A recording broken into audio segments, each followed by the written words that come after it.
Ok, bonjour à toutes et à tous, ici TFT, critique express du film The Predator de Shane Black, sorti en 2018. Je passe, et parce que je suis parfaitement au courant, mais je passe de tous les problèmes qu'a eu le film, réécriture, etc., problèmes avec certains acteurs qui ont un passé extrêmement litigieux, etc., enfin même juridiquement et pénalement répréhensible, etc., mais bref, peu importe, je suis totalement au courant de ça, je veux juste faire une critique express. C'est très simple, le film The Predator, c'est un film qui est un actionneur bourrin complètement écervelé, et pour celles et ceux qui voudraient voir un film Predator plutôt bon dans ce bousin, dans ce merdier là, vous n'allez que jusqu'à la 55e minute ou 50, ouais on va dire 58e minute pour celles et ceux qui voient de quel moment je parle. Toute la première partie du film avec le Predator, comment il s'appelle, le Fugitive Predator, c'est pour moi un assez bon film Predator. Il y a beaucoup de défauts, il y a des blagues qui sont absolument connes comme pas possible, et mon plus gros défaut dans le film, c'est les blagues de cul constantes. C'est insupportable. C'est pas intéressant, c'est pas intelligent, les personnages sont juste des gros beaufs tout simplement. On dit que c'est des anciens militaires traumatisés qui se sont reconvertis en mercenaires et qui sont encore plus traumatisés, ce qui est évidemment bon prétexte pour leur faire des blagues de cul et être extrêmement grossier, gore, vulgaire et très trash quand ils parlent. Enfin bref, encore une fois, c'est assez... ça vole pas bien haut. Autre chose aussi, le film, comme je le dis, j'ai un gros problème avec la première heure, on va dire comme ça. La première heure, c'est il faut arrêter dans le cinéma de toujours mettre les personnes qui sont atteintes de conditions telles l'autisme ici comme étant des personnes qui ont des super pouvoirs. Je vous explique très simplement, en gros dans le film, le fils du héros, donc je sais plus comment il s'appelle, McKenna, mais je sais plus son prénom, son fils c'est Rory, donc le petit Rory qui a 11-12 ans je crois, il est atteint d'autisme, et le problème c'est que quand il reçoit, alors encore une fois pas de spoil et critique rapide, quand il reçoit le masque et le gantelet du Predator, du Fugitive Predator, il arrive à décoder la langue alien en moins d'une nuit. En moins d'une nuit, donc c'est-à-dire que ça se passe, je crois, pendant la nuit d'Halloween, le film. Oui, tout le monde est costumé, donc oui, je suis con, oui, la nuit d'Halloween.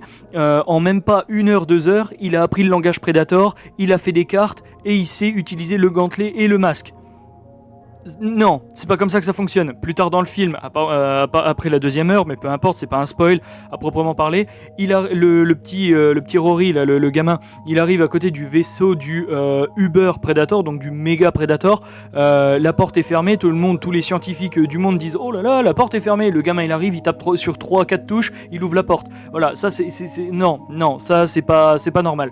Donc encore une fois, je termine cette critique express en vous disant que selon moi la première heure est plutôt sympathique, il y a beaucoup de défauts etc, mais franchement le Fugitive Predator, déjà rien qu'un truc, son design, son comportement et surtout sa combativité et sa marionnette, tant qu'à faire sa marionnette rehaussée d'effets pratiques, enfin d'effets spéciaux numériques j'entends, est incroyable. Incroyable, franchement ce fameux Predator là, il est impressionnant, le Fugitive est impressionnant. Par contre le Uber Predator, c'est une catastrophe, hein. Il n'a pas de présence puisqu'il est fait en full CGI, du coup il a aucune présence à l'écran. On a l'impression que les acteurs, on leur a dit tiens tape dans le vide et puis fais semblant de taper sur quelque chose et d'avoir du recul, parce que là on mettra le Predator qui se prend un coup de bâton ou je ne sais pas trop quoi. C'est un carnage, franchement le Uber Predator est dégueulasse, il est dégueulasse. Comparé à côté, on sent quand même l'amour du premier Predator, hein, le Fugitive, qui est, comme je le dis, magnifique. Il est juste magnifique, c'est un parfait mélange entre marionnette et CGI, il est parfait. Genre franchement, c'est le skin, la corpulence, les mouvements, tout ça, il est parfait. Mais ensuite, voilà, donc encore une fois, je ne spoile pas, mais l'heure d'après, la 2e heure, entre guillemets, c'est une catastrophe. Donc encore une fois, la première heure, si c'était que la première heure et à la fin il y avait un retournement de situation à la Predator de 87, franchement je lui mettrais un 18 sur 20 sans mentir. Par contre le film en entier qui est une catastrophe, bon je vais pas dire de bout en bout parce que ça trahirait ce que je viens de dire, mais compte tenu de la 2e heure du film, ça tombe directement à genre du 7 ou 8 sur 20, et encore je suis très gentil. Donc voilà, franchement, pareil,